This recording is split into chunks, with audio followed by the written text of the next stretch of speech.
In the glow of a late afternoon sky, a soft breeze stirs pastel-colored clouds around us. High above the world, the floating city of clouds drifts peacefully, its spires and bridges wreathed in misty halos. The air is cool and thin, carrying the faint scent of rain and something sweetly floral, like jasmine. Far below, the earth is just a patchwork of greens and blues fading into a gentle haze. Up here, at the edge of the atmosphere, the bustle of ground life feels distant and small. In this tranquil height, only the whisper of wind and the occasional chiming of unseen bells accompany us. We begin a slow journey through this sky-bound sanctuary. This is no hurried adventure or perilous expedition, but a meditative wander through an otherworldly realm. From the first tentative steps onto a path of cloud, through glowing courtyards where gravity wavers softly, and onward to hidden gardens where time itself seems to drowse, we will explore each corner in quiet reflection. Every chapter unfolds gently, like the soft unfurling of a cloud at sunrise.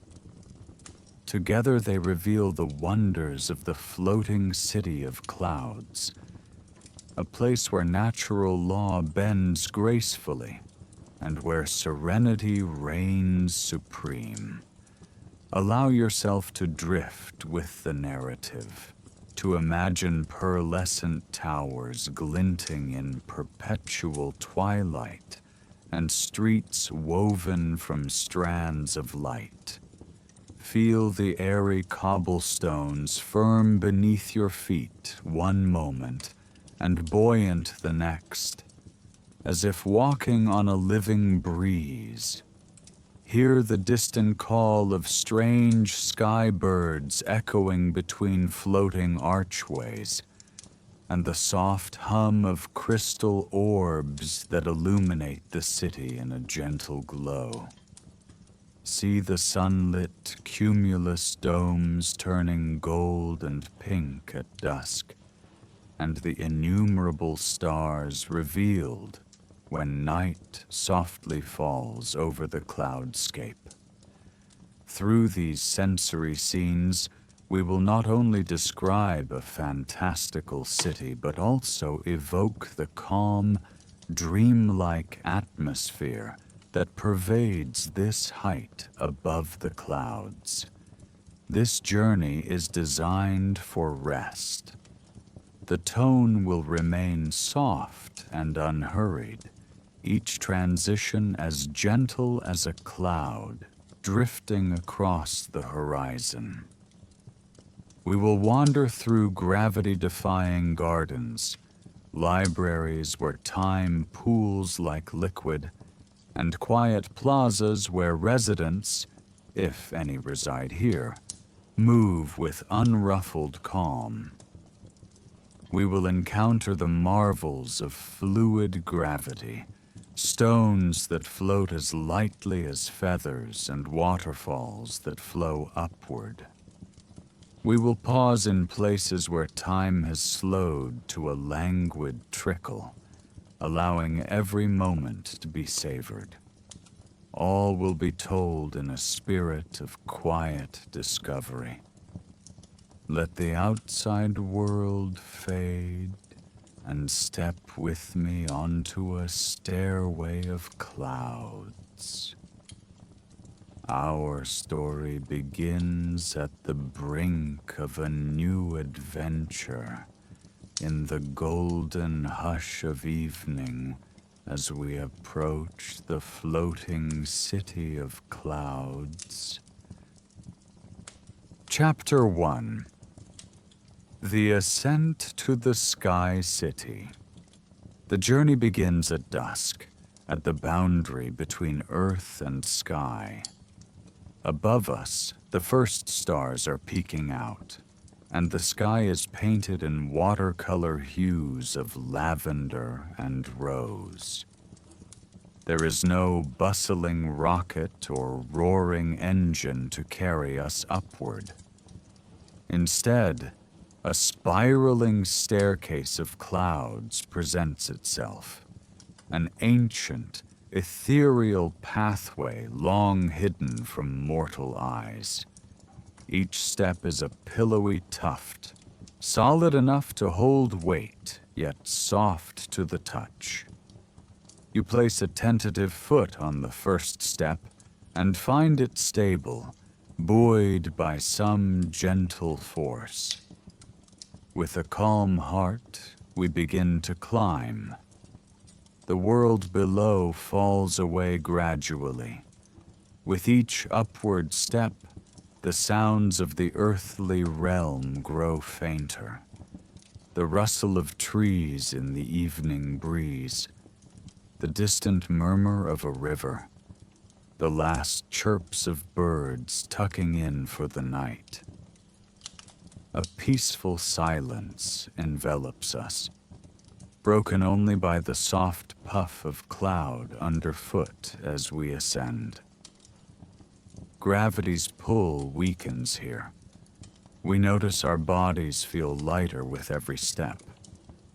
There's a sensation of buoyancy, as though an unseen hand supports our ascent. You take a deep, slow breath.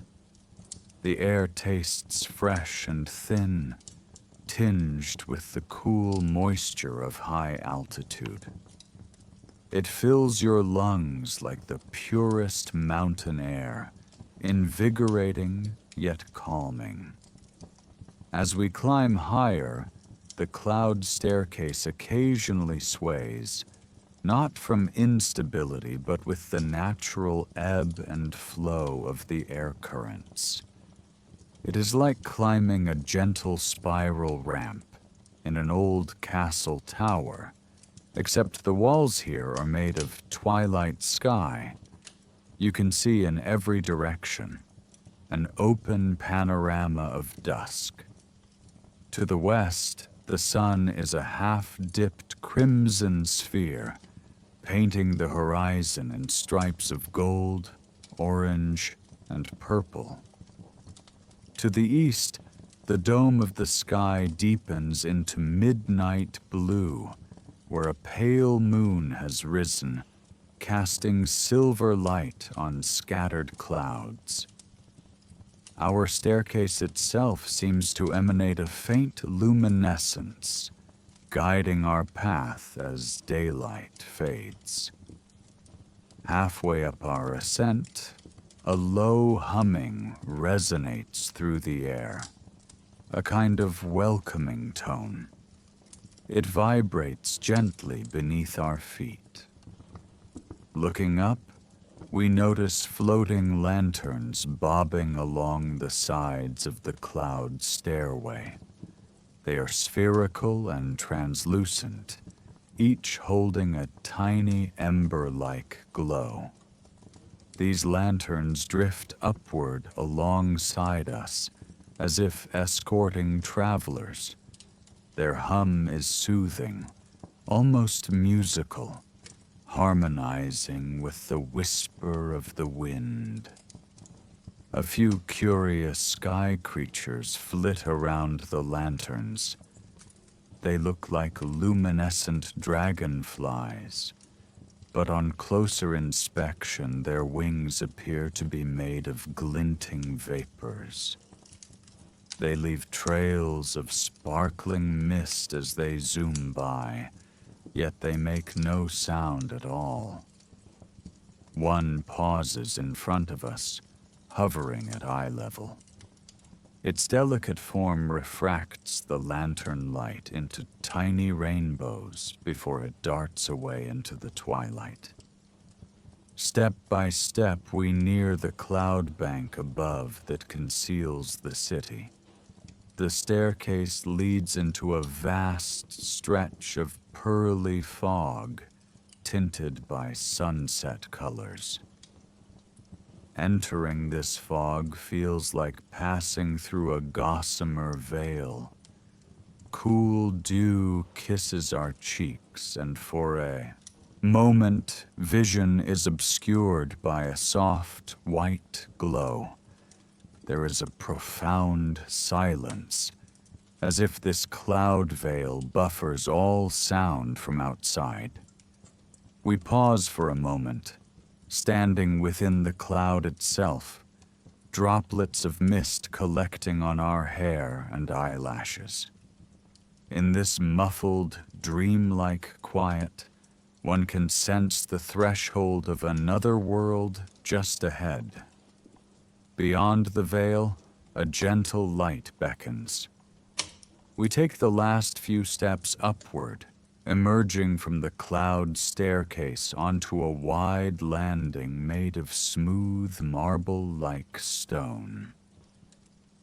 This platform seems to float, unattached to any ground, an island in the sky. Here, at last, is the entrance to the floating city of clouds. As we catch our breath and look around, the cloud veil below us closes, the staircase dissolving back into mist. The path behind has vanished, as if it were never there, encouraging us to fully embrace what lies before us. The Sky City's gates stand a short distance away, two towering pillars of carved crystal that arch together in a delicate point. They are glowing faintly from within, marking the threshold of the city.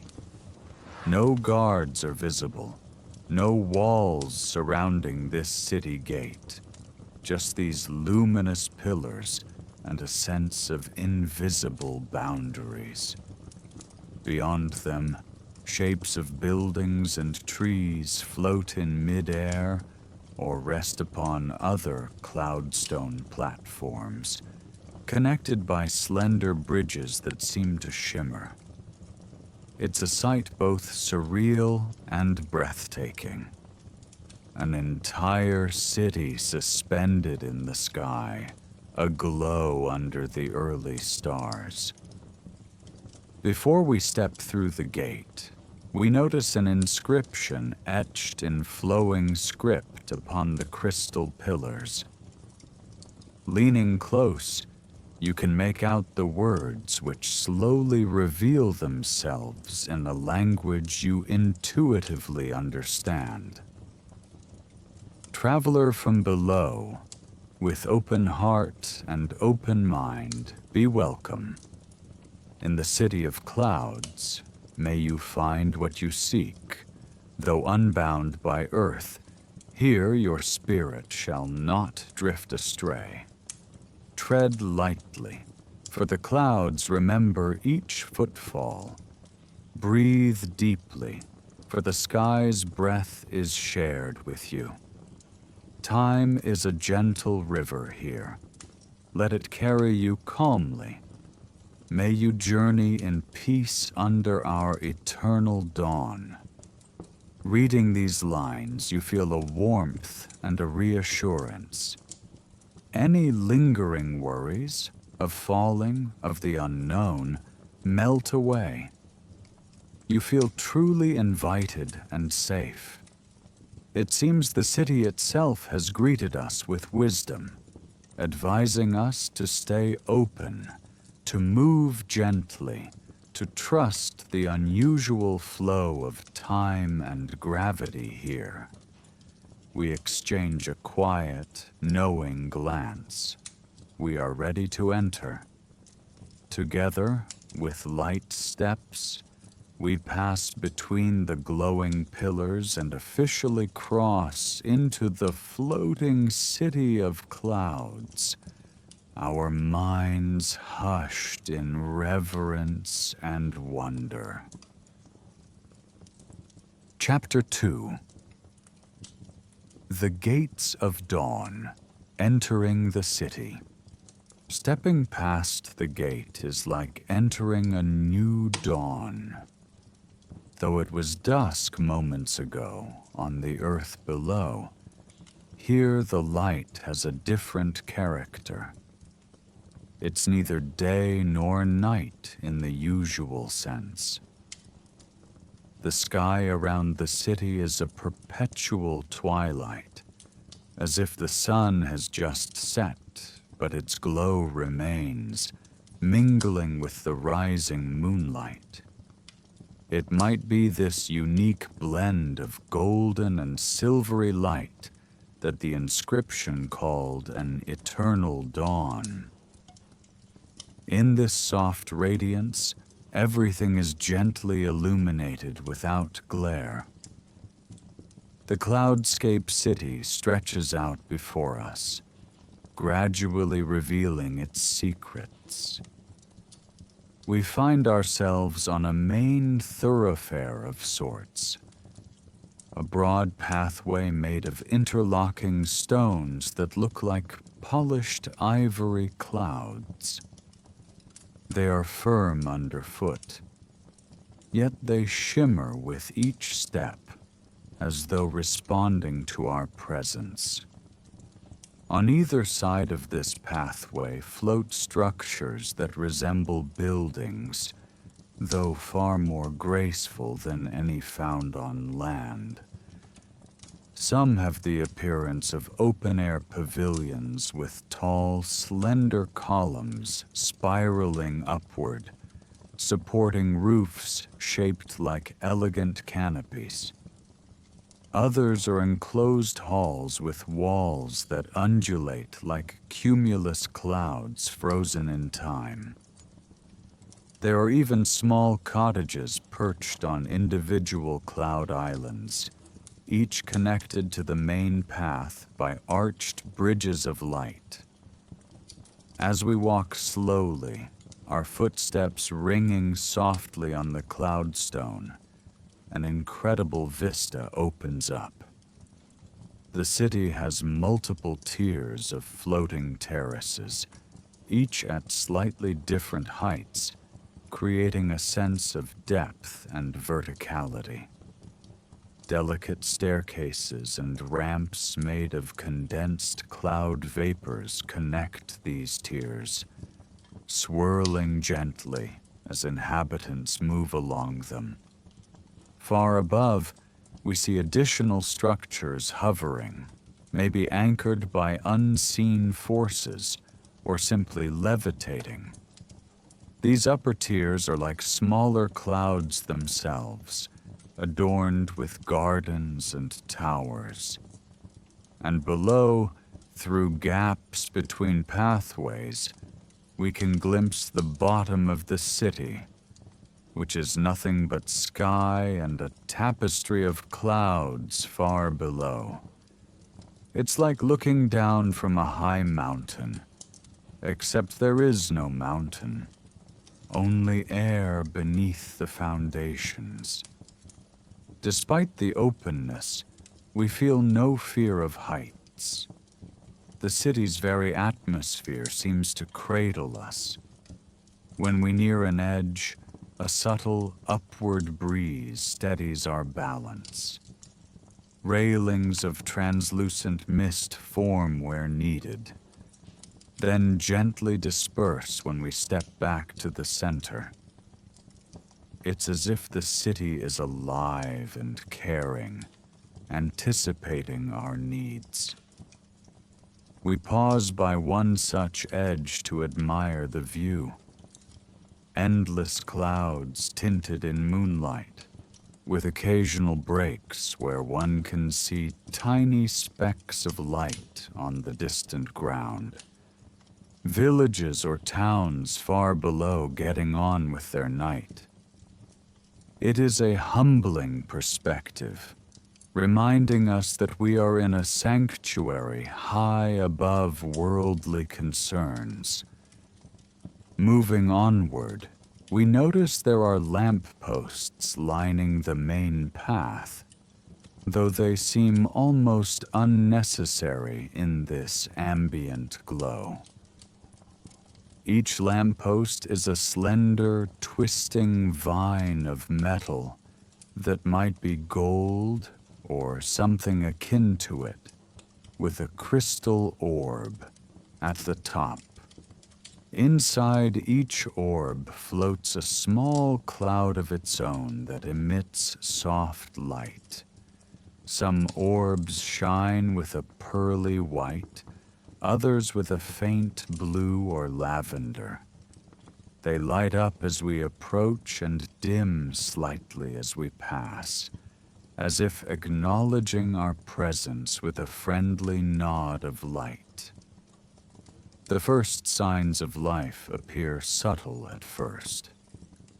We hear a distant laugh, bright but muffled by the thick air. Then around a curve in the path, we see them. The inhabitants of this city, or at least a few to start. A pair of figures strolls slowly out of a side street and onto our thoroughfare, perhaps 20 paces ahead. They move with an unhurried grace, clad in flowing garments that billow as though underwater. It's hard to discern details in the twilight glow, but their silhouettes look human-like. They notice us and offer a gentle wave or bow, a universal gesture of greeting. When they speak a soft hello, the language is unfamiliar, yet strangely you comprehend it as a kindly welcome. We return the greeting, and they smile before continuing on their leisurely walk, gliding across the cloud stones as if weightless. Encouraged by this friendly encounter, we continue deeper along the main avenue. On either side, we begin to pass what look like shops or workshops, their fronts open to the air. At one, a craftsperson stands before a floating easel, painting not on canvas but directly into the air with pigments of mist and light. As we pause to watch, the artist smiles and lifts their brush. With a gentle flourish, they cast a stroke of glowing blue vapor that lingers in mid-air, gradually forming the shape of a bird in flight. The painted bird made of cloud stuff flaps its wings once and takes off from the easel, dissolving into the sky with a trail of sparkles. We find ourselves softly applauding this magical artistry. The painter bows their head in thanks, eyes twinkling at our appreciation. Next door, a baker floats trays of something that looks like bread out of a stone oven that levitates a few inches off the counter. The aroma that wafts out is unlike any bread from earth, sweet and airy, with notes of vanilla and sun-warmed wheat and a hint of something floral. The baker sees us and beckons us over with a kind smile. They offer a freshly baked roll, insisting wordlessly that we try it. The roll has a light blue tint and is warm in our hands, weightless as a cloud. We each take a bite. It's like biting into a sweet breeze. The texture melts on the tongue, leaving a gentle sweetness and the faint flavor of lavender. Nourishment here is subtle and otherworldly. We feel refreshed and comforted by this simple gift. As we thank the baker, and move on, we come upon a central plaza where the main thoroughfare widens into a circular open space. Here stands a fountain unlike any other. It is composed of cascading clouds.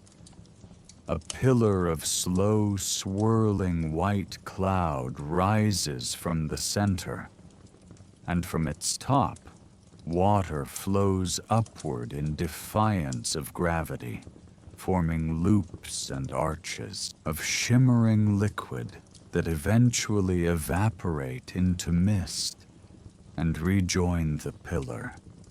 The fountain emits a soothing babble, a reversed whisper of water that seems to harmonize with the faint wind. Around the fountain are benches grown from cloud stuff, where a few residents sit in quiet conversation or contemplative silence. One is reading from a scroll that rolls itself as needed. Another appears to be playing a gentle tune on a harp-like instrument carved from crystal and cloud, the notes warm and resonant. This plaza seems to be a gathering place, yet even here all is calm. There are low, murmured conversations in that lilting, unknown language, the occasional laughter of a child chasing a pet that looks like a small cloud puff with wings, and the general atmosphere of contentment. In the center, by the fountain, a tall figure in robes the color of twilight notices us and gives a slow nod of acknowledgement. We sense no surprise at our presence. Perhaps visitors are not common, but we are certainly welcomed with open hearts. We find a seat on one of the cloud benches, feeling it conform slightly to our shape, like a soft cushion. The cloud bench has a cool, silky texture. Sitting here, we let the ambiance wash over us. Overhead, the sky shifts through colors as if an artist were stirring the paint of dusk and night. Stars blink in and out gently. A faint aurora-like band of light shimmers on the horizon, possibly an afterglow of the sun or some natural magnetism of this place. Time feels soft and unimportant at this moment. We could sit here for minutes or hours, and it would make no difference. Our journey has only just begun, and already the serenity of the city is embracing us, slowing our thoughts, calming our breath. With a quiet resolve, we rise from the bench. There is much more to explore, but we will do so slowly, savoring each discovery. Exiting the plaza on the far side, we notice a signpost grown out of a small puff of cloud. The letters upon it rearrange themselves as we read, helpfully translating into our own tongue. It points in several directions: Gravity Garden, Aurora Overlook, Hall of Whispers, Sanctum of Time, and back the way we came, Skygate Plaza, perhaps the name of this plaza. Each name is intriguing and poetic, promising unique wonders. We decide to follow the path towards the Gravity Garden first, curious to experience how gravity can have a garden and what marvels await us there. With unhurried steps, we set off on a side street that will lead us to our next destination. The lampposts and friendly lanterns lighting the way. Chapter 3. Gravity's Garden, where up and down dance. The path to the gravity garden winds gently upward. It's not a steep climb, more like a leisurely ramp that spirals around a cluster of floating buildings. As we move along, we notice something curious. The sensation of our weight changes subtly with every few steps. In one spot, our bodies feel almost as light as a feather. Our feet barely make contact with the ground, and we have to consciously keep from bouncing into a little hop. In the next spot, just a few paces further, we feel comfortably normal, grounded on the path. And then, a few steps later, we feel an unexpected heaviness, as if our legs carry extra weight. The cloudstone beneath us even emits a deeper thud as we step. Yet, none of these shifts are jarring. They flow into one another like a gentle wave, a ripple in gravity that moves through this area of the city. We recall the phrase from the welcome inscription, "Tread lightly, for the clouds remember each footfall." Here, it's almost literal.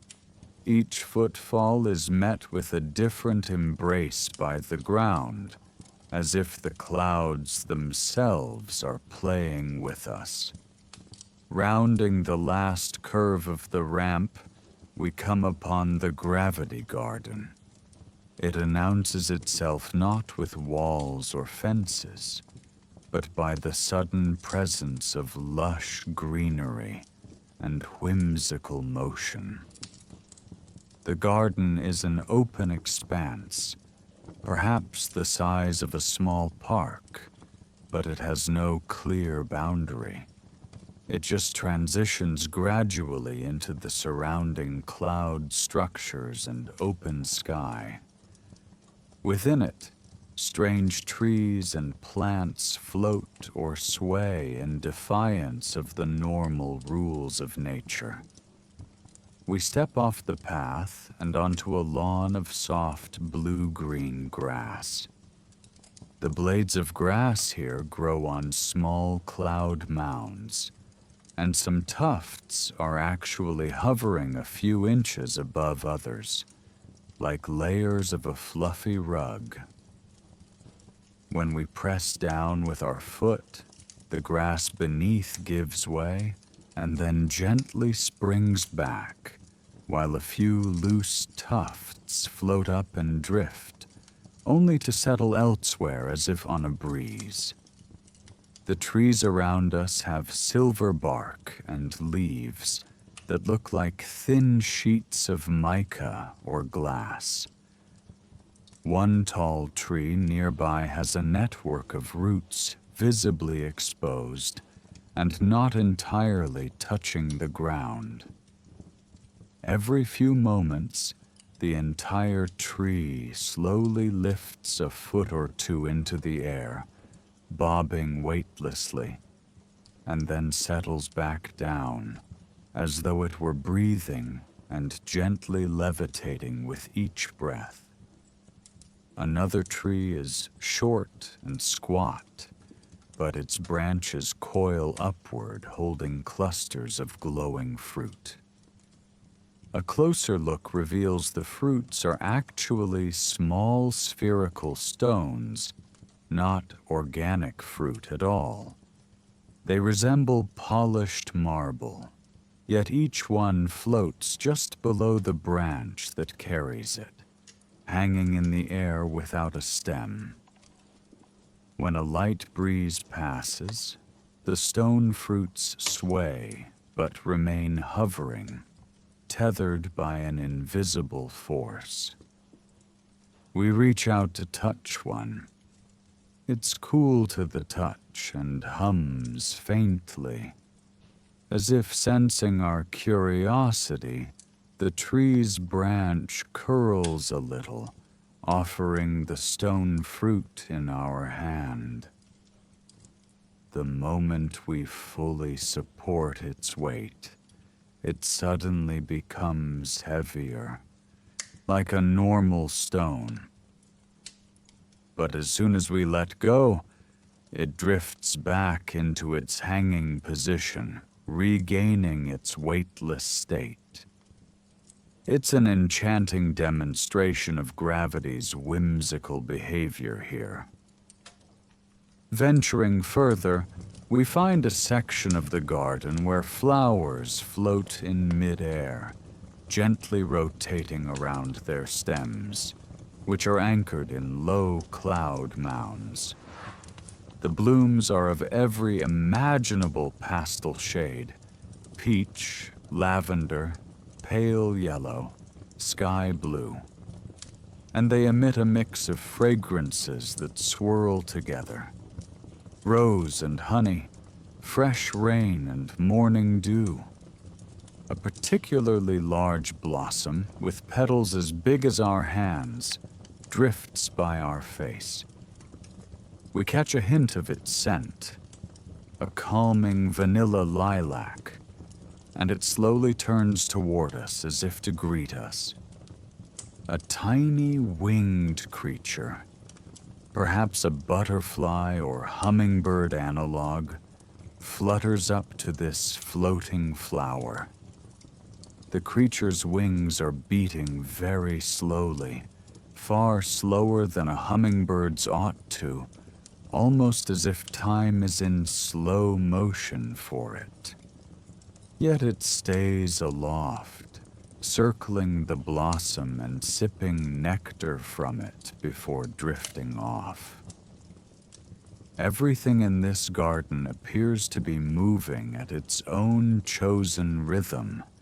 Some things quick and light, others slow and weighty, yet all in harmony. In the middle of the gravity garden stands a sculpture that perfectly embodies this place's essence. It is a fountain-like arrangement of rocks and water, but turned on its head. A large spherical boulder sits in mid-air without support, turning slowly on its axis. Below it, a series of smaller stones ascend in a spiral, each one floating a short distance above the next, leading down to a pool of water that itself hangs like an upside-down pond in the air. The water from this pond drips upward in glittering droplets, feeding moss on the floating stones above, and finally collecting inside the hovering boulder, which seems to be hollow and filled with water.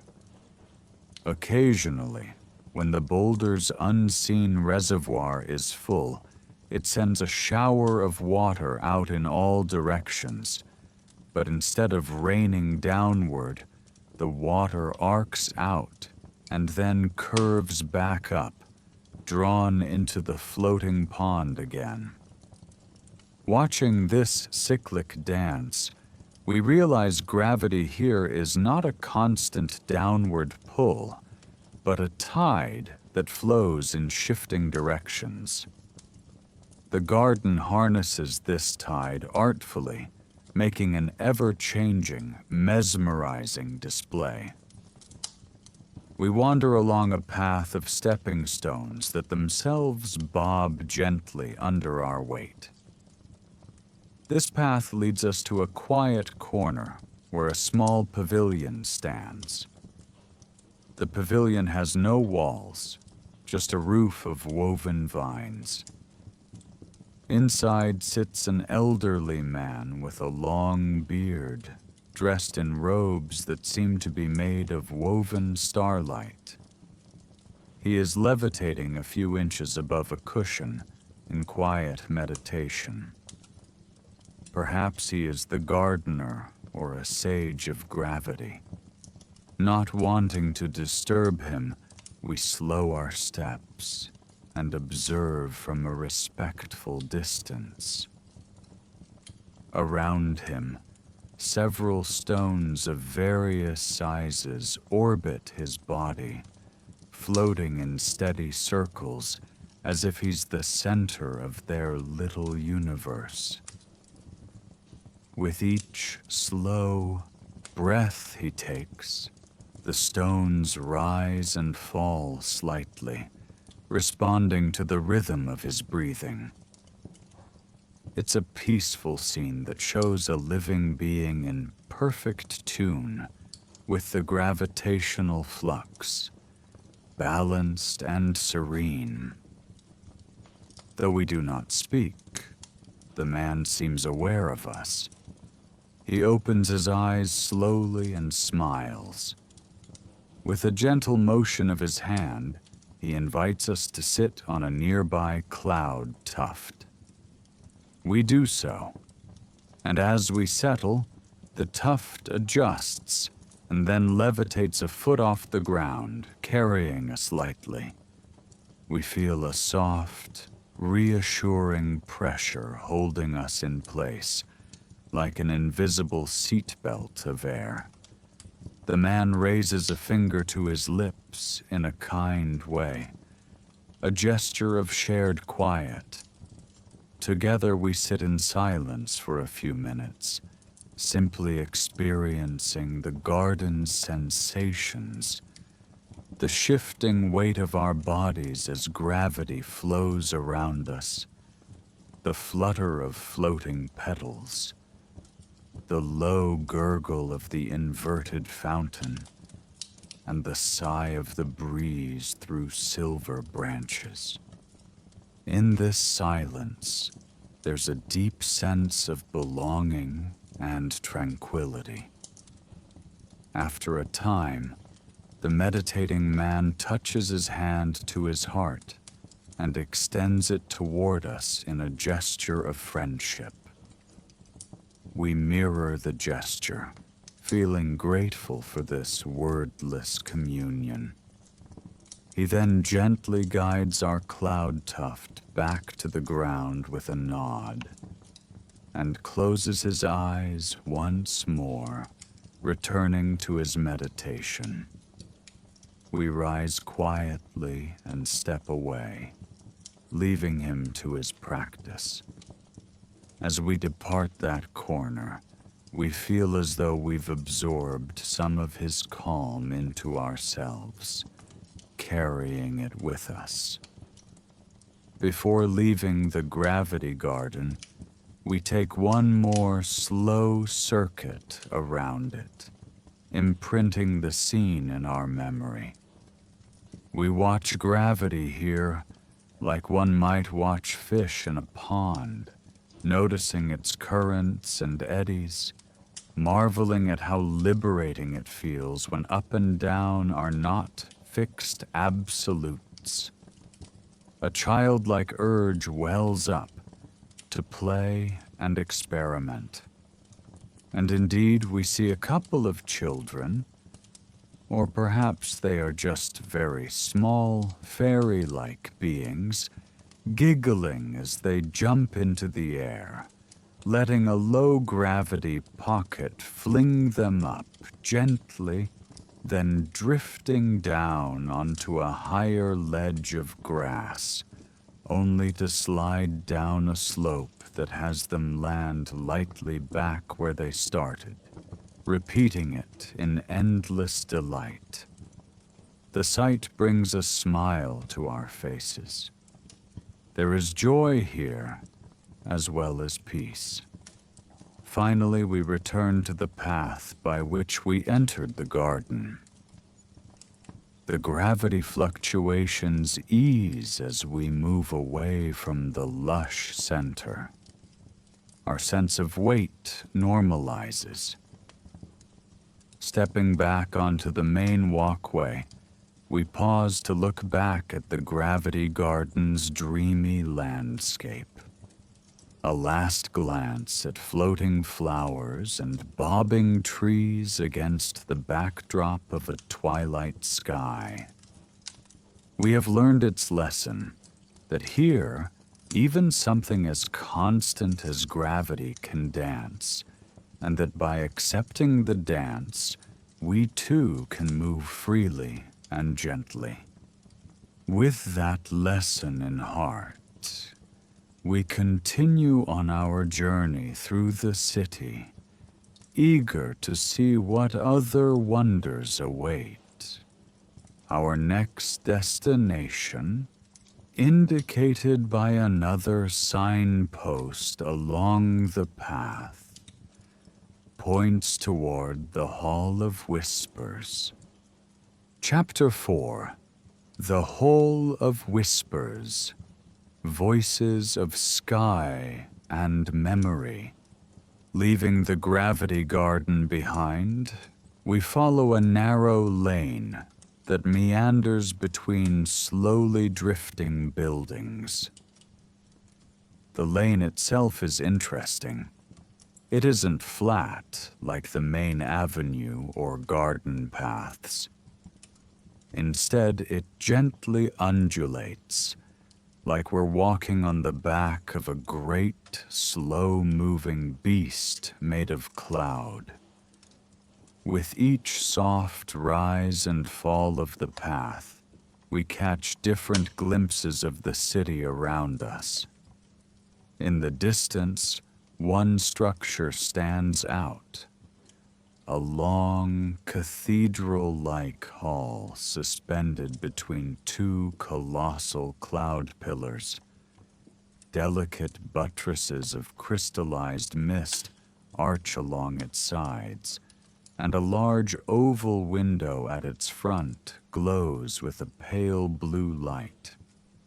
We know instinctively that this is the Hall of Whispers, our next stop. Approaching the hall, the ambient sounds of the city fade into a hush. The Hall of Whispers seems surrounded by an aura of quiet. The entrance is a grand archway open to the air, flanked by filigree panels that look like latticeworks of ice and cloud.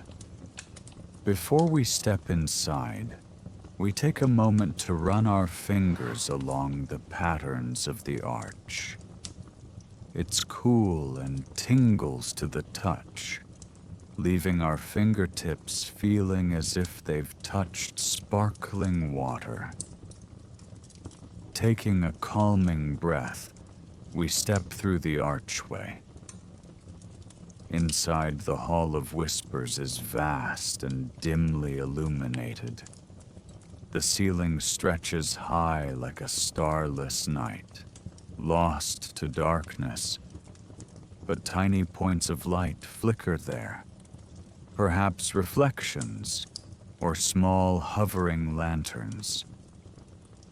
The walls of the hall are semi-transparent, seemingly woven from flowing water that's suspended in mid-air.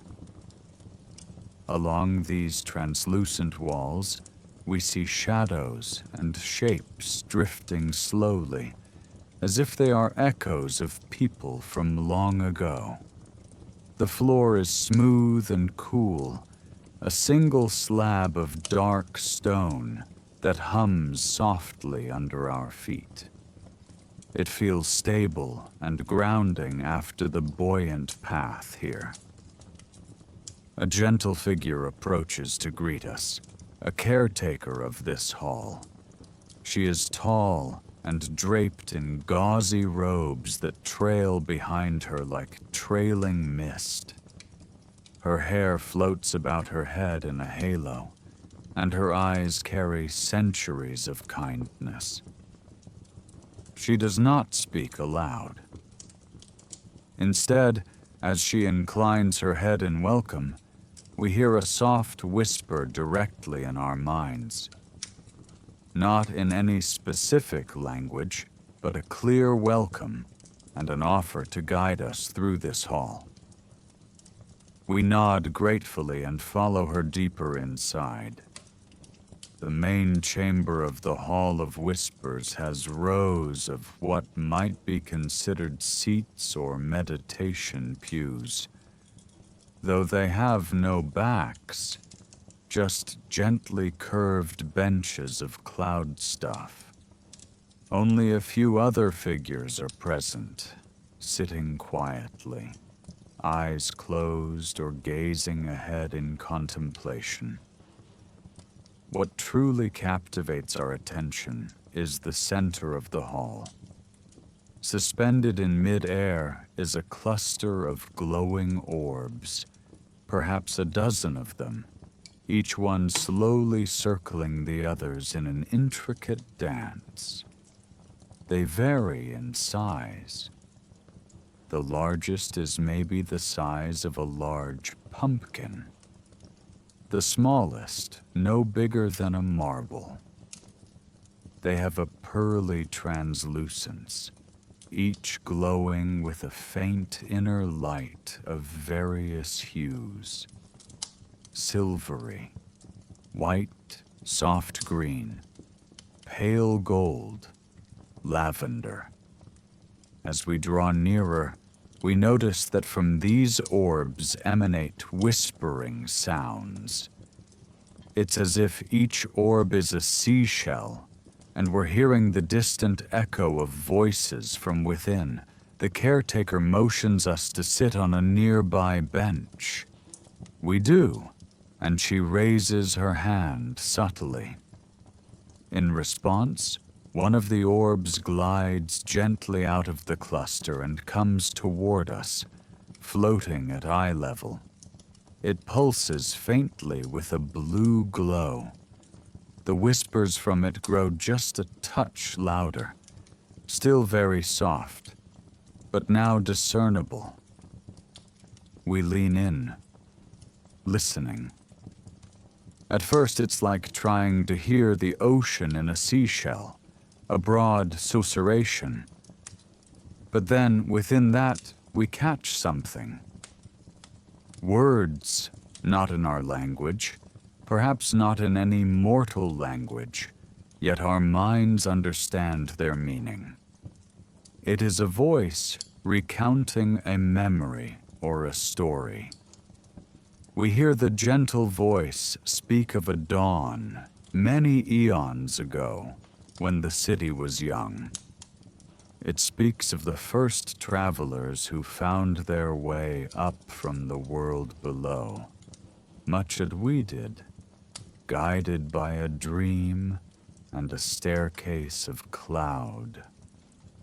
The voice belongs to one of those travelers, marveling at the sight of the floating city for the first time, describing how their heart pounded with awe and a touch of fear, how the city's guardians greeted them with open arms, how they decided to stay and make a life among the clouds. The words are filled with wonder and gratitude, as well as a nostalgia for the solid earth they left behind. Listening, we can almost see it.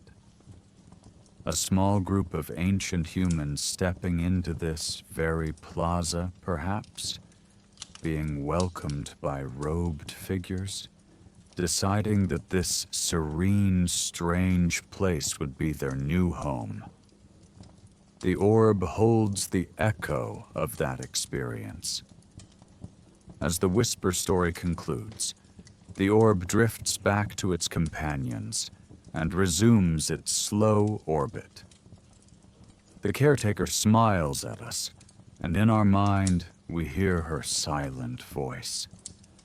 The orbs carry memories and voices of those who have lived here or visited. They are our library of experiences, our archive of emotions and lessons. All whisper here so as not to disturb the peace. Whose memory would you like to hear next? It's a delightful yet profound offer. We think for a moment and then ask, in our thoughts, somehow knowing she'll hear, if there are voices from the city's builders, or perhaps from the city itself.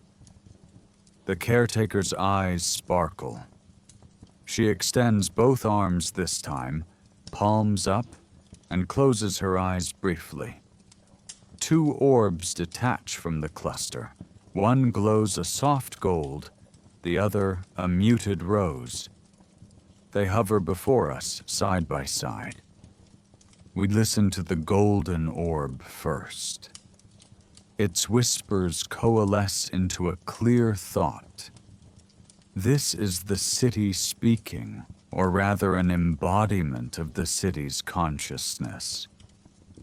The words are abstract, but we feel them more than hear them, an expression of joy at our presence, a description of how the city delights in the gentle footsteps of its inhabitants and guests.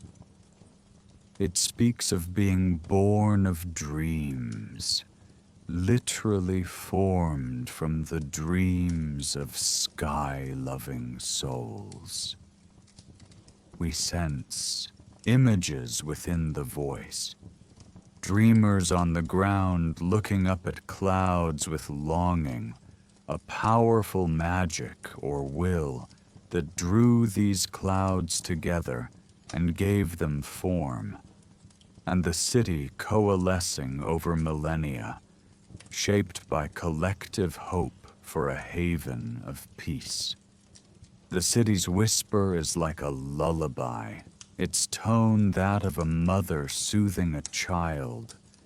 It assures us that here we are cradled and protected, free to explore and also free to rest. Time is abundant, worries are few. It's a voice that could lull one to sleep, filled with reassurance. After a gentle pause, the rose-hued orb begins its tale. This one appears to be a memory of a builder or architect of the city. The whisper is a little more distinct, with a cadence suggesting an individual speaking softly. They tell of designing the pillars of the sky gate, which we passed on entry. How each pillar was carved from a single massive crystal hauled up from deep within the earth, imbued with enchantments to anchor the city's magical equilibrium. The builder speaks of calibrating the gravity fields and time flows that weave through the city, like tuning an instrument. We catch phrases like, so that each soul who walks here finds their burden lifted, and so each day here feels a little longer, enough to cherish every moment. This indicates that indeed, time in this city is intentionally gentled and gravity intentionally playful, all by design. The builder's pride and affection for their work is evident, but it is a humble pride, pleased in service of others' well-being. We feel gratitude listening to this, recognizing that the wonders we experience were crafted with care and foresight. When the rose orb drifts back, we sit in silence for a moment, absorbing everything we've heard. It's astounding to think we've listened to voices possibly thousands of years old, yet as intimate as a quiet chat. It's like reading a diary written in whispers by those who came before. The Hall of Whispers indeed holds true to its name. It is a place where history and heart reside in hushed voices. We finally ask, again, mentally, if we might listen to something lighter, perhaps a song or poem from these whispering archives, to appreciate the art of this Sky City's people. The caretaker kindly obliges, and from the cluster she plucks a small orb, pale green in hue. This one flits about almost playfully, then nestles near our ears. The sound that comes forth is musical, not exactly a song with a single melody, but a tapestry of gentle tones and half-sung words, as if a choir were humming a lullaby just for us. The poem it carries is about the wind, verses comparing the wind to a dancer, to a storyteller, to a comforter that wraps the city each night. The language is so soft, it nearly sends us drifting into a pleasant drowsiness right there on the bench. We close our eyes, smiling, letting the delicate music of words and tones wash through our mind. It feels as though the city itself is singing us a lullaby. When the final note fades, we open our eyes and notice perhaps half an hour has passed. Or was it a whole year? Time feels unreliable in here. The caretaker is still beside us, patient and serene. We express our deep thanks, verbally and with a bow. In return, she bows as well, and we catch her whispered voice in our mind once more. Carry these whispers with you, traveler. They will be gentle guides. When you walk on, listen for the echoes. The city will speak to you in the wind. With that blessing, she drifts backward and seems to fade into the dimness of the hall. We realize it's time to move on. Standing up, we take one last look at the orbs twirling like a miniature galaxy of memories. We wave a quiet goodbye to the Hall of Whispers and step away. As we exit through the archway, the hush lifts, and the normal sounds of the city begin to trickle back. A distant chime, the breeze, perhaps the laughter of that child we heard earlier. We feel enriched by the experience, as if we've conversed with the soul of this place. Outside the hall, the twilight of the city has deepened slightly. Or perhaps our eyes need to adjust after the dim interior. The horizon has a faint line of silver indicating the moon's rise. We breathe in the fresh night air of the clouds, feeling a renewed sense of calm. Ahead, the signpost we saw earlier beckons us toward the sanctum of time, which sounds particularly intriguing. Given how fluid time already feels, a place devoted to time must be extraordinary. We proceed, hearts quiet and open, ready for the next gentle wonder on our journey. Chapter 5: Sanctum of Time. Where moments flow like water. Walking along a luminescent pathway, we head toward the sanctum of time. The path gently ascends again, curving around a series of floating terraces. Along the way, we notice the sky subtly changing. Though night has fallen in a sense, here night isn't complete darkness. The atmosphere has an ever-present glow, much like a faint aurora that keeps the city bathed in twilight. We see a scattering of stars overhead, and among them drifts what looks like a large, slow-moving nebula, perhaps a distant cloud of cosmic dust, glowing faintly in hues of purple and blue. This celestial sight adds to the feeling that in the city of clouds, we might be not just high above the earth, but at the threshold of space and time itself. At length, we arrive at the sanctum of time. At first glance, it resembles a circular pavilion, open to the sky above, with an intricate floor and a ring of pillars supporting nothing but air. There is no roof, only the panorama of stars overhead. However, between the pillars hang sheets of what appears to be liquid glass or water, cascading slowly downward but never reaching the floor.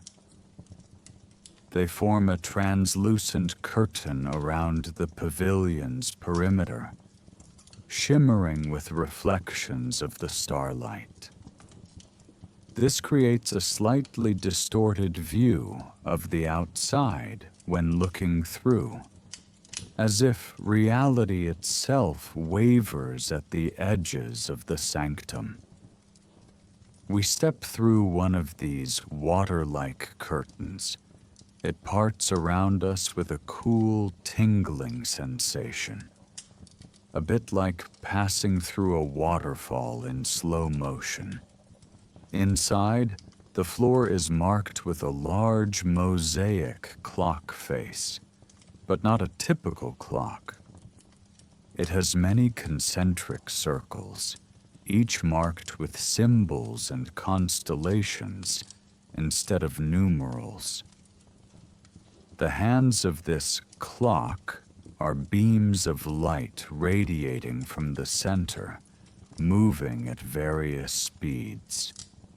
Some beams complete a full circle in seconds. Others move so slowly you can barely see them shift. At the very center of the floor, where the hands originate, stands a pedestal of crystal. Upon this pedestal is a shallow, broad bowl filled with a glowing liquid.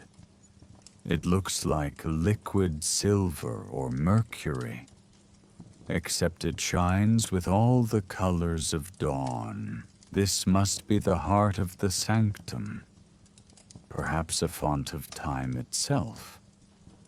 As we approach the pedestal, a gentle figure emerges from the far side of the pavilion. It's a middle-aged man with wise eyes, dressed in simple flowing attire that has hourglass motifs. He has a calm smile and inclines his head in greeting. "Welcome to the sanctum of time," he says softly. His spoken words, audible, unlike the silent communication in the Hall of Whispers, carry a measured cadence, each syllable carefully pronounced, as if he has all the time in the world to speak. We greet him back, and ask if he is the keeper of this place. He nods and introduces himself as Timekeeper Soren, a humble guardian and scholar of time's flow in the city. We sense deep respect in his manner, not just towards us, but towards the very concept of time. We notice that although his face looks human, his irises have an unusual quality. They shimmer slightly, like the rings within a tree trunk or ripples in a pond, giving the impression that he has seen ages pass. Timekeeper Soren offers to demonstrate the sanctum's wonders. He invites us to stand on a particular section of the mosaic floor marked by a gentle blue circle. As we step onto it, we immediately feel something shift in our perception. The sounds of the city outside the pavilion, the distant harp music, the faint wind, stretch out and deepen, as if someone slowed a record. Our own movements feel a tad languid. Lifting an arm feels like moving through syrup. Not unpleasant, just noticeably slower. Soren's smile assures us this is expected. In that circle, he explains, time flows at half the normal pace. A moment elsewhere becomes 2 moments here. We step off, and the sensation returns to normal. It's like removing weighted clothes. Suddenly everything is light and quick again. He then points us to a red-marked semicircle on the opposite side. Curious, we walk there. Now the opposite happens, a mild quickening.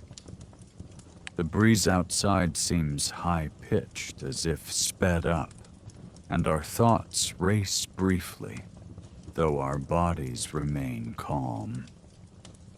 We step off after just a few seconds, giggling at the odd experience of having the world hurry up around us.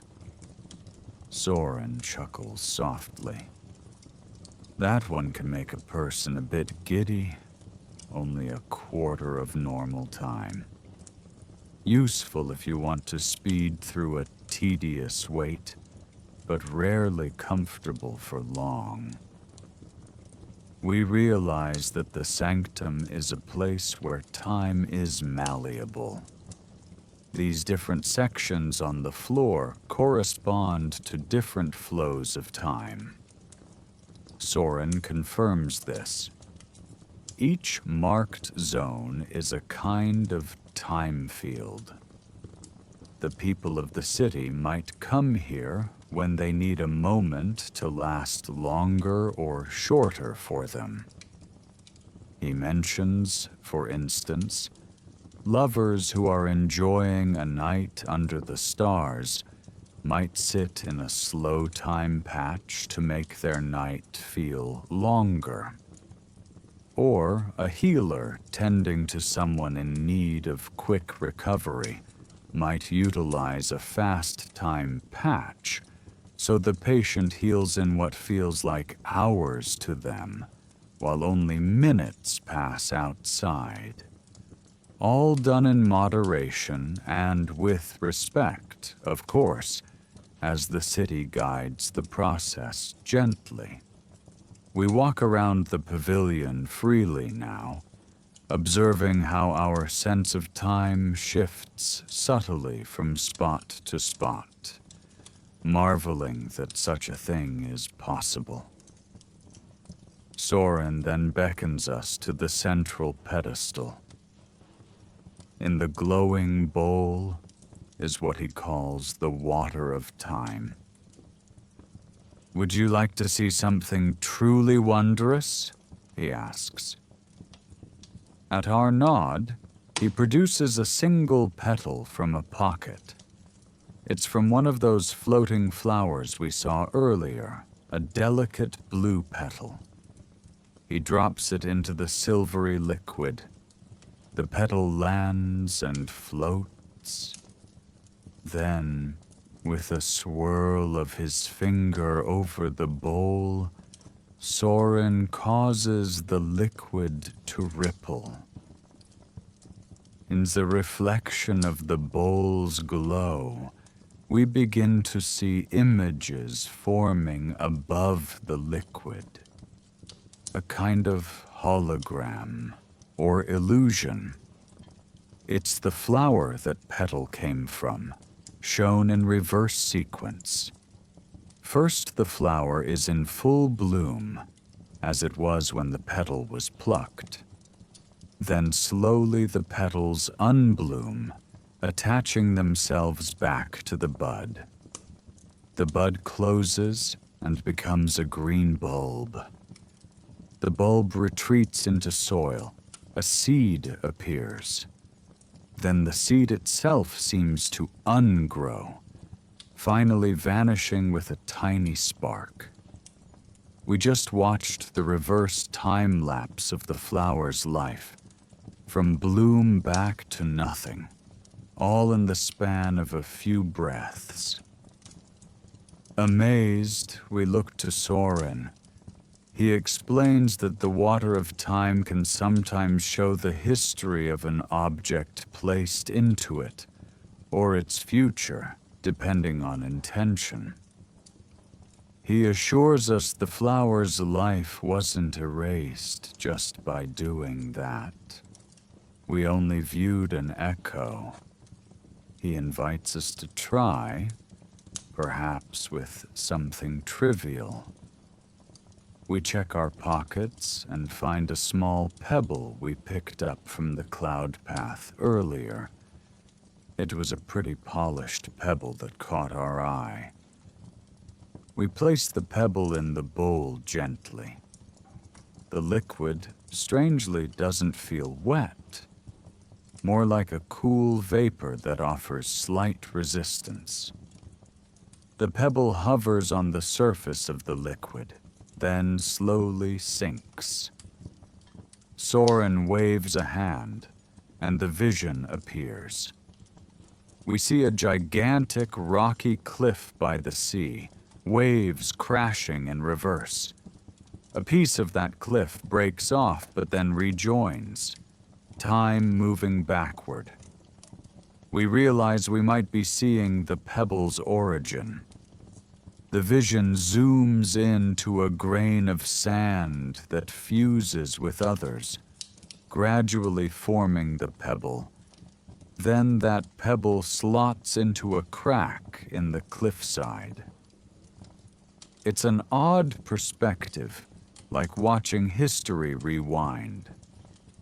Then Soren flicks his hand the other way, and now we see forward, the pebble splitting, eroding into sand again far in the future, sand that drifts in the ocean. We lift the pebble out and dry it, though it isn't really wet. A bit stunned at what we saw.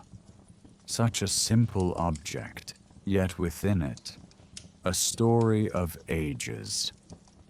The timekeeper smiles at our astonishment. He remarks that time holds so many stories within even the smallest things. He gestures around us at the city and says, "Up here, we have the luxury to appreciate time rather than be ruled by it. That is one reason many choose to remain.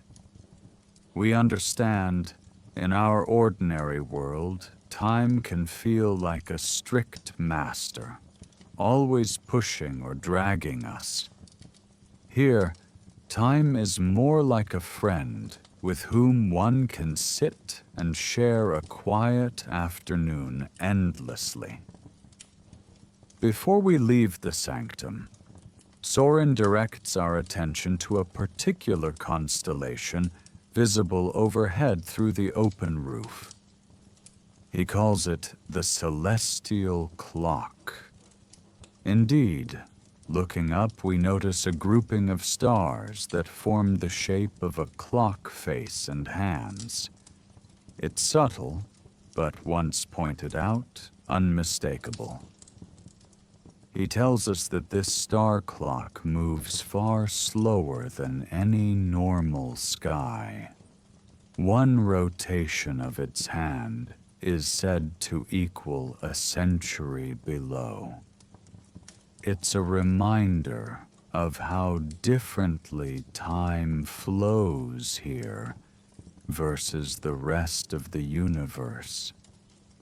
In the floating city, people might live lives that are long and rich, while only a fraction of that passes on Earth. Some visitors stay a day and find that years have gone by outside. Hence the tongue-in-cheek saying, "You wouldn't survive a day in the city of clouds. A day here could be a lifetime somewhere else." He laughs softly. Survive isn't the right word. Perhaps it's that one would not remain unchanged after experiencing a day here. His eyes twinkle as he says this, acknowledging the transformative effect this place can have on someone. We stand together quietly for a moment, pondering the implications. It resonates. The idea that even a short time here changes you, lengthens your perspective, so when you return to the world below, you carry the calm of a much longer sojourn. In a sense, part of you becomes eternal, having touched this timeless sanctuary. It's a comforting thought that we'll leave with more than we came. We thank timekeeper Soren deeply for his guidance and lessons. He bows gracefully and invites us to return any time for reflection. As we walk away, passing through the slow waterfall-like curtains again, we notice he remains standing by the central pedestal, watching the bowl of time and its gentle glow. Perhaps he will meditate there through the night, attuned to the rhythms of hours and centuries like a musician to a song. Back on the city lane, our sense of a normal pace returns, but we feel unrushed to our core. We have been gifted a precious perspective from the sanctum of time, that there is no need to hurry. We have all the time we need, especially in a place like this. We stroll onward, letting intuition guide our next steps. Overhead, the celestial clock constellation twinkles knowingly. It seems we have now progressed well into what would be night here, though the city's twilight persists gently. Perhaps now is a good time to find a spot to rest or to observe the nightlife of the city, if such a tranquil place even has something one would call nightlife. A signpost ahead indicates Aurora Overlook and Star Gardens to the left. Those sound perfect for a nighttime excursion, so we decide to follow that route, eager to see what the Sky City offers under the stars. Chapter 6. Aurora Overlook. Night's silken splendor. The path to the Aurora Overlook takes us on a gentle ascent along the perimeter of the city's current floating position. As we walk, we realize the city itself might slowly drift or rotate to offer different views of the heavens. Right now, it seems we're moving toward a ledge or balcony area that faces open sky to the north, or what feels like north. Directions are a bit abstract up here.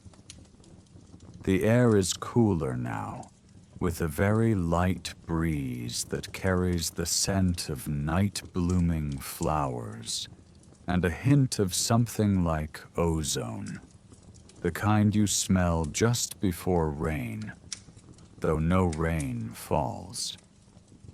We notice fewer citizens about as it gets later. Many might have retired to their dwellings or found quiet places to stargaze or dream.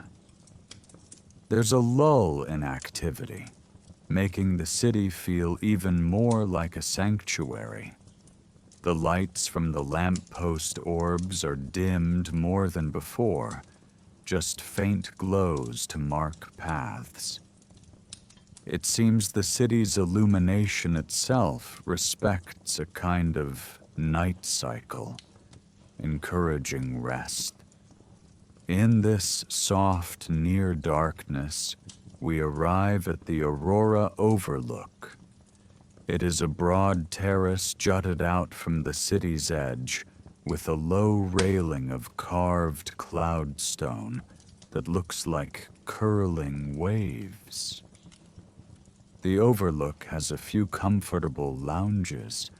Imagine hammocks made of woven starlight, or cushioned benches that gently rock as if floating on water.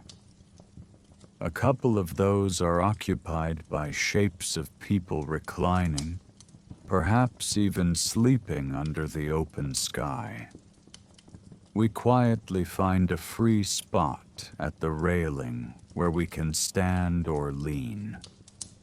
Before us stretches the vast expanse of the night sky and the upper atmosphere in all directions. And there, beginning to unfurl across the sky, is the aurora. It starts as a faint band of greenish light low on the horizon, then grows into shimmering curtains of color that slowly ripple and dance. Greens, blues, and hints of pink wave in ethereal drapes, as if someone were drawing curtains of silk across the stars. The effect is mesmerizing.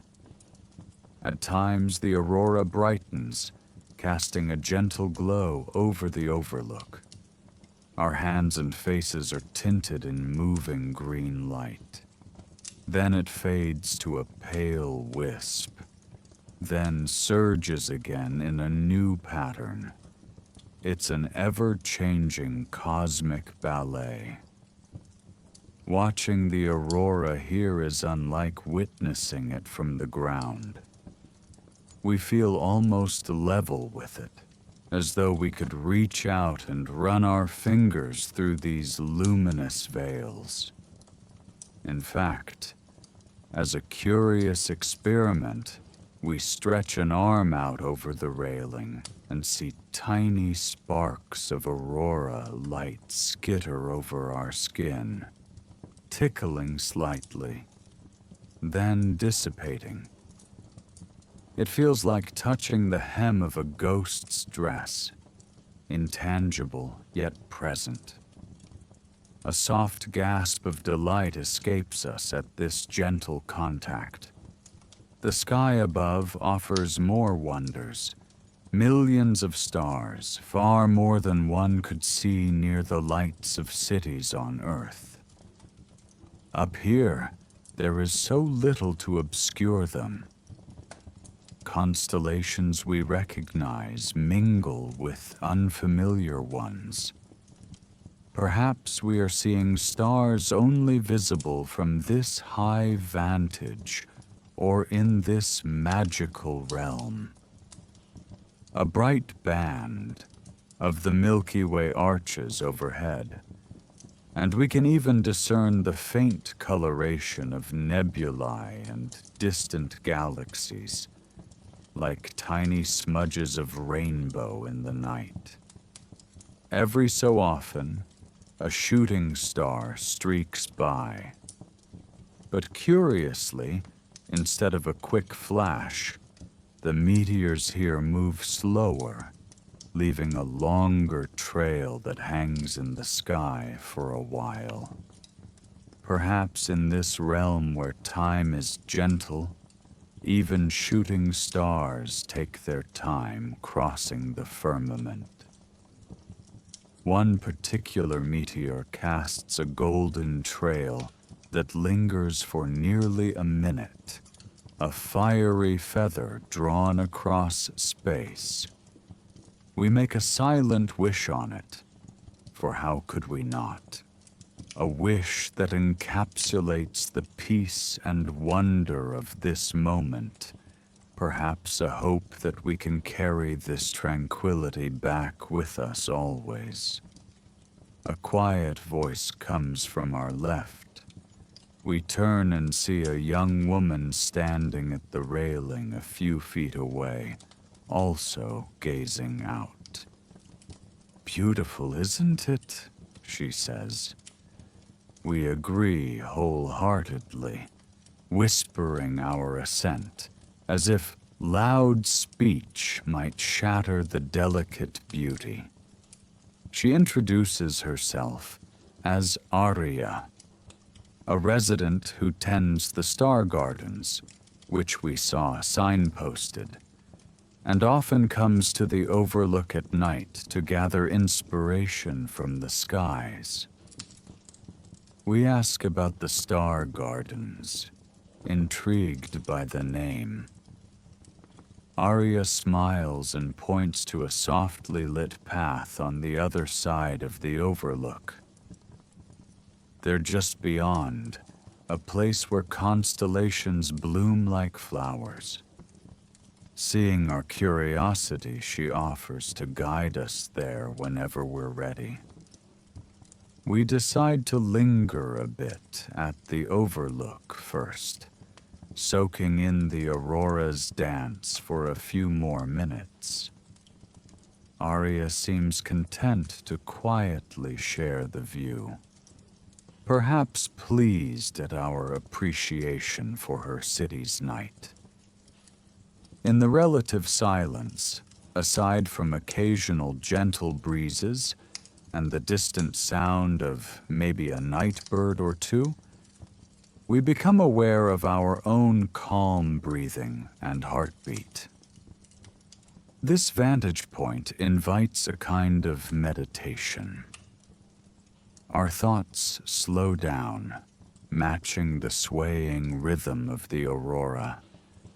The mind feels clear, but also filled with the vastness of the starscape before us. It's a feeling of being wonderfully small and yet connected to something infinitely grand. Up here, you could believe that worries are just tiny clouds that the wind will disperse. After we have fully savored the aurora's display, at least this current phase of it, it seems to wax and wane through the night. We nod to Arya that we'd like to see the star gardens. She lights a little handheld lantern, one of those same glowing orbs but in miniature, which she presumably can carry at will. By its gentle light, she leads us down a curved stairway carved into a floating ledge below the overlook. We pass under an archway of vines. Yes, vines in the sky, shimmering with dew, and find ourselves entering the star gardens. Chapter 7. Star Gardens, Constellations in Bloom. The star gardens lie on a wide, disc-like cloud terrace just below the aurora overlook. If one didn't know better, one might think a piece of the night sky fell to the city and took root here. All around us, planted in fluffy soil that looks like black velvet, are flowers and plants that glow like stars. Each bloom emits its own soft light, reminiscent of different celestial hues. Some are blue-white like Sirius, others golden like Polaris, some red-orange like distant giants. The garden paths are dark and winding to let the plant light stand out. And as our eyes adjust, we realize we hardly need Arya's lantern. The flowers provide a gentle illumination of their own, like a million tiny fairy lamps. Arya walks with the familiarity of a caretaker, and indeed she mentions in passing that she's one of the gardeners tending this place. We stop by a cluster of tall flowers whose petals are shaped like 5-pointed stars. They pulse faintly, brightening and dimming slowly. Arya whispers that these are aurora lilies, which drink in the aurora's energy each night and release it gradually, which is why they ebb and flow in brightness. She gently cups a bloom in her hand to show us. The flower responds by shining a bit more steadily, casting a gentle green glow on her face and ours. The petals feel soft, almost silky, and a light, sweet fragrance like jasmine and pine emanates from them. We continue along the path, stepping carefully on stepping stones that appear to be made of some translucent mineral with starlight trapped inside. Beneath them, the ground glitters as if sprinkled with ground-up constellations. To our left, we see a small tree whose branches curl upward, each tip holding what looks like a glass orb. Inside each orb is a tiny spark of light, like a captive star. Arya explains this is a celestial berry bush. In season, which seems to be now, it produces these glowing orbs that later fall and gently drift away, eventually popping and releasing their light, which then rises to rejoin the stars above. Essentially, the garden replenishes the night sky in a poetic sense. We marvel at the idea that some of the stars we see overhead could have originated as blossoms or berries in this very garden, a beautiful interweaving of earth or cloud and sky. Arya invites us to sit on a bench carved from dark stone along the path. From here, we have a broad view of the garden. We see patches of different colored lights, a cluster of pale blue moon blooms to our right. They look like lotus flowers in a small pond of reflecting water, each petal glowing as if lit by moonlight. And to our left, a hedge of sunset roses, whose colors transition from orange to pink to purple, twinkling like the last light of day. Deeper in, there are shapes that suggest topiaries, or art installations made of living lights. Perhaps a constellation arranged on Earth.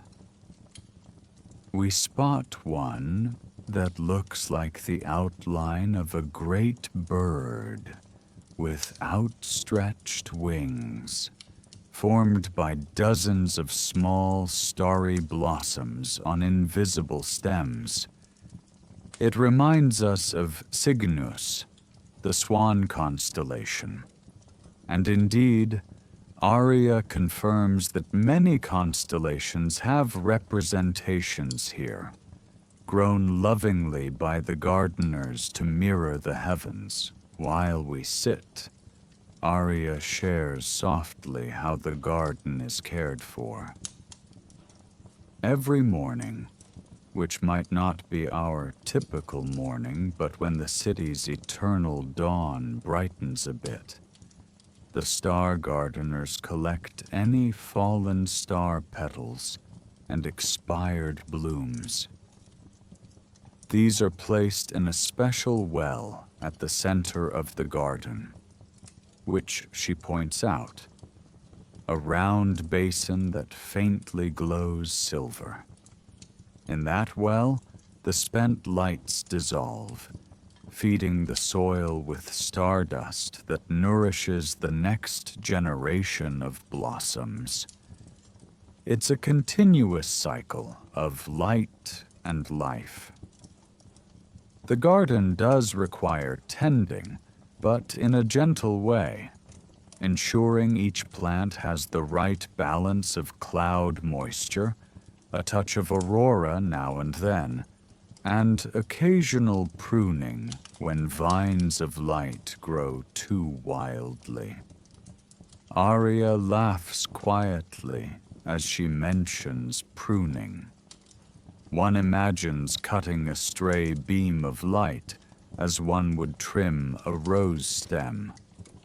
She also tells us that sometimes the people of the city come here at night to hold quiet celebrations or personal rituals. Given the beauty of this place, some choose it for meaningful moments.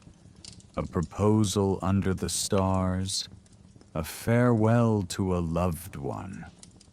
For even in a near timeless city, life has its transitions, or simply to play music to the plants.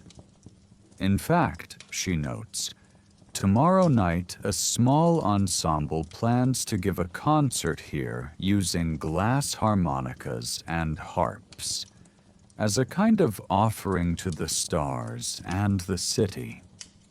We can imagine the ethereal sounds blending with the gentle lights, and it makes us consider extending our stay. If a day here is so transformative, what would a second day bring? But for now, we focus on the present moment, inhaling the cool, slightly perfumed air of the star gardens and feeling utterly at peace. Aria eventually stands, sensing perhaps that she should continue her rounds, or that we might want to explore on our own. She tells us to feel free to wander and stay as long as we like, and if we need to find our way back, any of the lamppost orbs will guide us if we ask them. Such is the magic of this place. Even the lights are friendly guides. We thank her sincerely for sharing this hidden wonder with us. She disappears down a side path, her own lantern bobbing like a firefly among the stars of the garden until she's out of sight.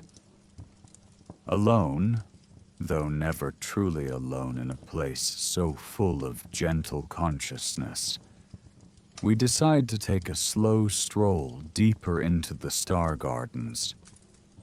We step past a small brook. Yes, a brook in the sky garden, whose water glows faintly. Perhaps it's suffused with starfall, creating an effect like liquid light. A tiny arched bridge carries us over it. On the other side, we come to the center where the aforementioned silver well stands. We peek inside. The well's surface is mirror-like, reflecting our face, with stars all around it, as though we ourselves are made of starlight here. We drop a pebble, the same one from earlier, or another we find by the well, and watch as ripples cross the mirror surface. The ripples cause the light around us to dance. Nearby flowers respond by twinkling in complex patterns, almost as if singing with light. It's enchanting to see the whole garden subtly react to one pebble's disturbance. This place is so alive. We continue, finding now a small grove of what look like meteor shower vines, long trailing plants that hang from an overhead structure of clouds, each vine periodically releasing a tiny streak of light that falls a short distance before fizzing out. Standing under them feels like being inside a gentle, localized meteor shower. We stand there for a while, letting those little streaks of light fall around us like a blessing. Some almost land on our shoulders or hands before vanishing. They feel like a tiny warmth, like the touch of a friendly firefly.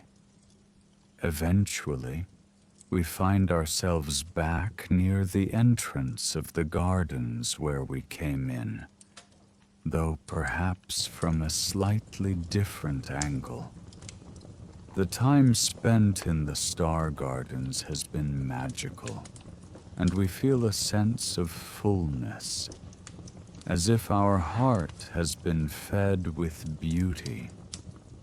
The sky beyond the city is still dark, but on the far horizon there's a subtle lightening, perhaps the hint of the world below moving towards dawn, or the eternal dawn of the city waxing a bit after its deeper night phase. It's hard to tell the hour, but we sense that it might be the latter part of the night. Our body, in tune with the city's rhythm now, feels rested even without having truly slept yet. Still, a cozy rest in this environment would be welcome. As if reading our thoughts, one of the lamppost orbs, which has been gently glowing nearby, bobs closer to us. It hovers and casts a soft light on a sign we hadn't noticed before. Resting Grotto, with an arrow pointing down a quiet, dim path lined with low blue lights. It seems the city is suggesting a place for us to retire for a while. Smiling and feeling deeply content, we follow the indicated route, ready to experience the restful accommodations of a city in the clouds. Chapter 8. The Resting Grotto. Slumber in the Clouds.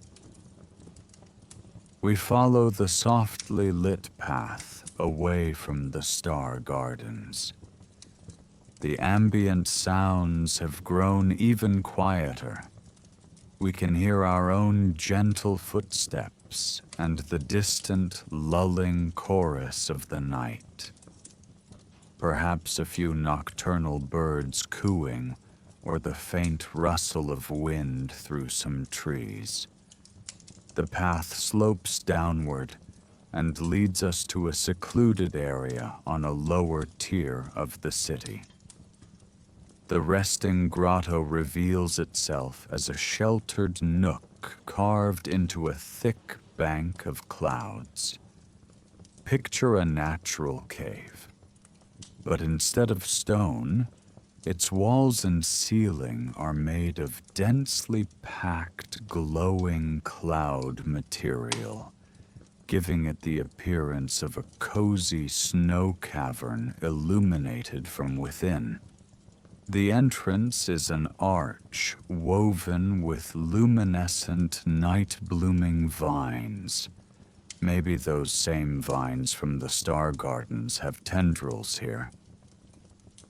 We enter quietly, instinctively maintaining the hush that envelops this place. Inside, the grotto opens into a small chamber with a few individual sleeping pods or beds, but they're not ordinary beds.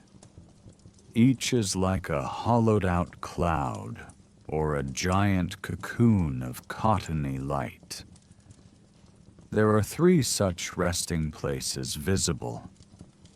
2 are already occupied, as indicated by the subtle human shapes curled up inside, and the occasional shifting or soft breath sounds. The 3rd pod is empty, awaiting a guest. There's also an old gentlewoman present, likely the caretaker of this resting area. She sits in a corner in a rocking chair that itself floats an inch off the ground, knitting something from a thread that glows softly. Imagine knitting with strands of moonlight. She looks up as we enter and gives a warm, silent smile, beckoning us toward the empty cloud bed.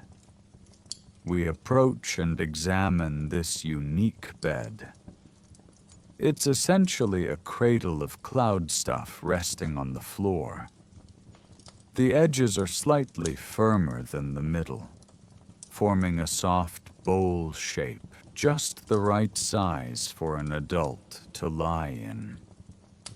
The cloud has a pearly luminescence, but as we prepare to lie down, the caretaker waves a hand, and the glow dims to almost nothing. The pod now looks like a dark, comfortable hollow, reminiscent of being in a quiet cave or under a thick comforter, except weightless. We slip off our shoes and ease ourselves into the cloud bed. It is cool at first, then quickly warms to body temperature, molding around us. It's like sinking into a perfectly supportive yet soft mattress that gently hugs you. The closest earthly sensation might be lying in a shallow pool of warm water. But here we remain perfectly dry. The cloud bed even forms a light cover over us. Tendrils of the cloud rise and arch over, knitting together into a loose canopy that keeps us feeling snug. Only our face is exposed, and we can see out just enough to notice the kind eyes of the caretaker as she stands and approaches. She has a small vial in her hand, which she uncorks. The faint scent of lavender and something like chamomile drifts out. She sprinkles a few drops of this essence onto the cloud around our head. The fragrance is heavenly, clearly some distilled dream potion or simply an aromatic oil to encourage sleep. We inhale deeply and already feel our eyelids heavy. In a soft voice barely above a whisper, she says, "Rest now, dear one. You are safe here." The language might be different, but in our relaxed state, we understand her intent perfectly.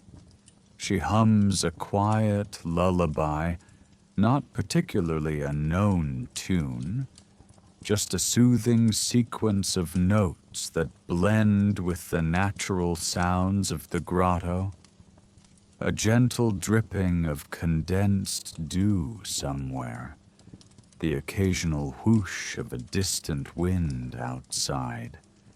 It's the perfect soundscape for drifting into slumber. Our thoughts, which were so engaged with wonders and curiosities, now float freely, untethered, like feathers on a breeze. We reflect softly on all we've seen: the cloud staircase, the welcome at the gate, the floating lanterns and friendly residents, the gravity garden where we felt light and heavy like a playful kite, the hall of whispers with voices of history speaking gently in our mind, the sanctum of time where minutes stretched and compressed like accordions, the aurora dancing intimately close, the star gardens where the night's jewels grew from soil, and now this, being cradled literally by a cloud. It's almost too magical to be true, yet here we are, in the heart of it, living it. Gratitude wells up, and with it a release of any remaining tension. We sigh out a long breath, as if breathing out all worries, which vanish into the cloud air. The caretaker's humming has a strangely direct effect, as if each note she hums vibrates the cloud slightly, rocking us ever so gently. Perhaps it does, since this cloud bed might respond to sound. The effect is like being lulled in a cradle. Our mind drifts. We have fleeting images. Perhaps memories not our own flicker through, residual whispers from the hall, or dreams shared by the cloud. We see a child running along a cloud path laughing. We see an ancient scholar writing a treatise by starlight. We see ourselves walking hand in hand with the wind. It's hard to tell dream from memory here, and it doesn't matter. It's all peaceful and good. Sinking deeper into a half-sleep, we hear one more verse hummed and then silence. The silence itself is comforting, like a thick blanket. At some point, we slip fully into sleep. In our sleep, maybe we dream. If so, the dreams are undoubtedly gentle. Perhaps we dream of flying alongside those luminescent dragonflies we saw earlier, or conversing with constellations, or having tea with the meditating gravity sage under a tree of floating fruit. Maybe we simply float in darkness with the feeling of being loved and secure. It's the kind of sleep one only finds in the safest of havens, the deepest of nights. Time passes, though how much we cannot tell. It could be moments or hours or lifetimes, but eventually we feel ourselves rising toward wakefulness again. There's a faint light beyond our closed eyelids and a subtle energy in the air that suggests morning, or something akin to morning in this eternal dawn city. We open our eyes slowly.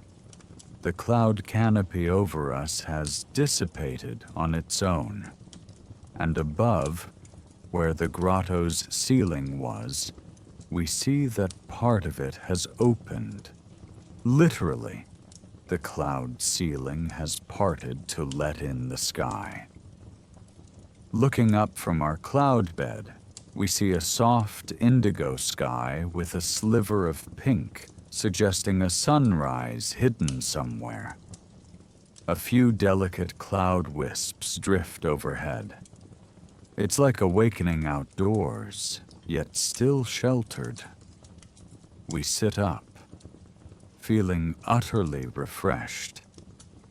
The cloud bed beneath us is back to its gentle glow, which brightened as morning came.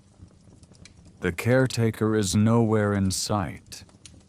Perhaps she left quietly, or maybe she was an apparition of the night. We do see her rocking chair empty, still gently swaying as if someone had been there recently. The other beds are now empty too. The other sleepers must have already woken and left to start their day. We swing our legs over the side of the cloud bed, which has firmed up to support us standing. Stretching, we feel no stiffness at all.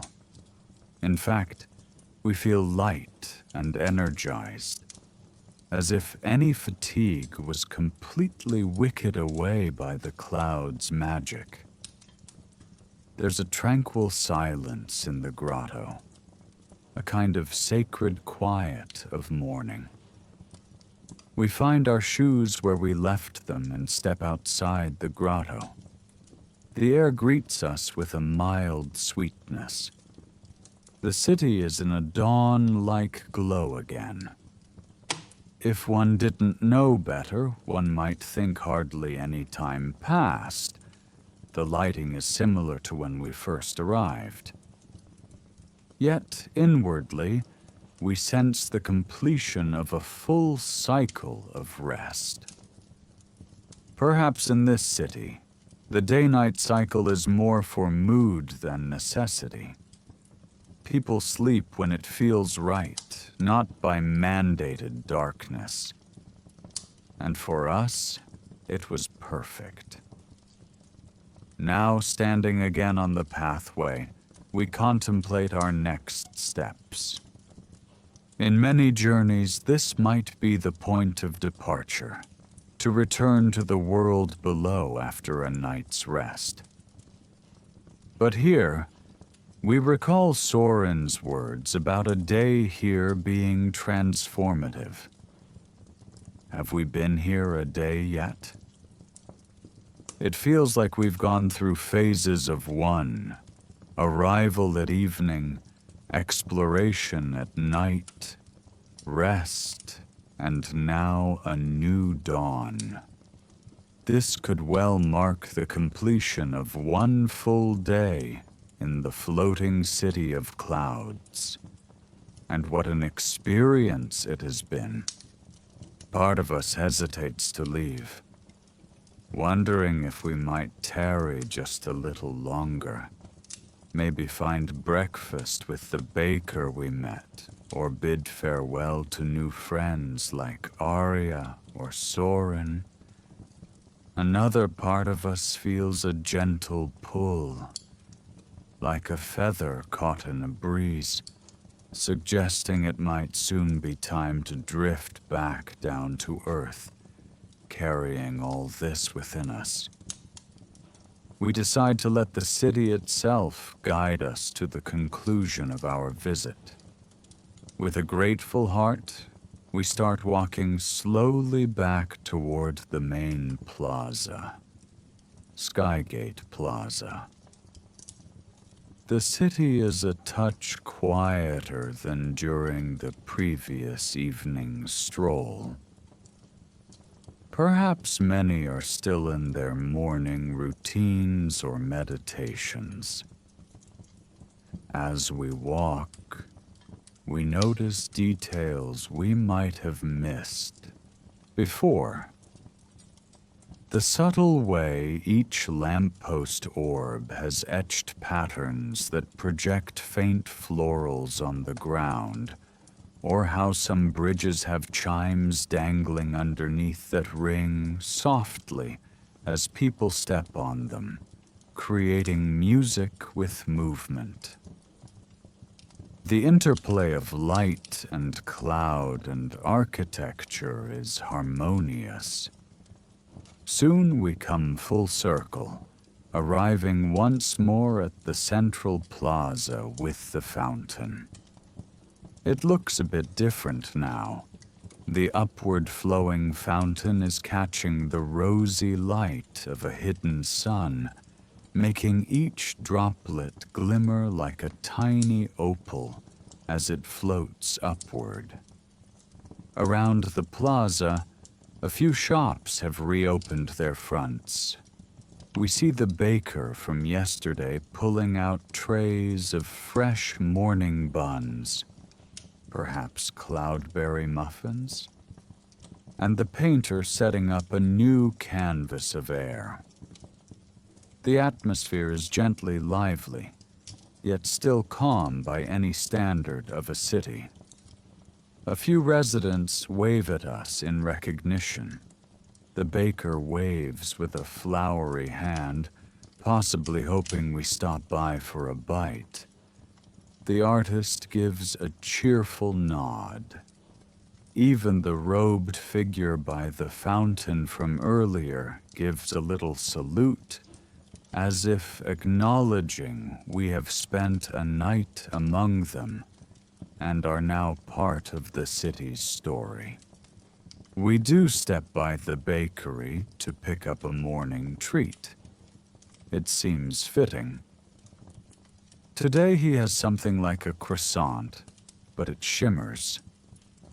We take one, and he refuses any payment, only asking that we enjoy our journey and come back someday. The pastry tastes of sunshine and sweet cream, melting in our mouth and filling us with warmth. Finally, we approach the Skygate, those crystalline pillars marking where we entered. As we near, we feel a slight pang of sadness at leaving, but it's tempered by deep gratitude. It's clear that a place like this never really leaves you, even if you depart it. The lessons of calm, the expanded sense of time, the gentle acceptance of natural wonders, they've imprinted on us. At the gate, we notice something new. A small gathering of 3 individuals stands as if waiting. It's Arya, timekeeper Soren, and the Gravity Garden meditator, the elderly man with the levitating stones now standing with a smile. It touches us that these friends, for we feel they are friends now, have come to see us off. Or perhaps they just happened to be here, but their warm expressions suggest intentionality.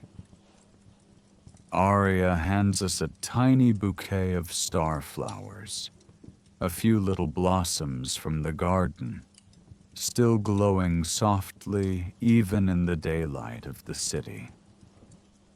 Soren offers a parting word of wisdom. Though time moves differently for you down there, remember the peace you found here. It will be with you in any clock's hour. The gravity sage simply bows deeply, and as he does, for a moment we feel our feet lift off the ground ever so slightly. A final playful wink of his power, making us laugh gently as we steady ourselves. We exchange farewells, thanking each of them for their guidance and kindness. It's not a dramatic, teary goodbye, more like a serene assurance that we may meet again. In a place beyond typical constraints, goodbyes are never final. The city, after all, seems timeless and always here for those who seek it. Turning to face the gate, we take a final breath of that pure, slightly cool air. The cloud staircase that vanished is now reforming beyond the gate, sensing our intention to leave. Step by step, fluffy steps coalesce out of vapors, creating the path downward.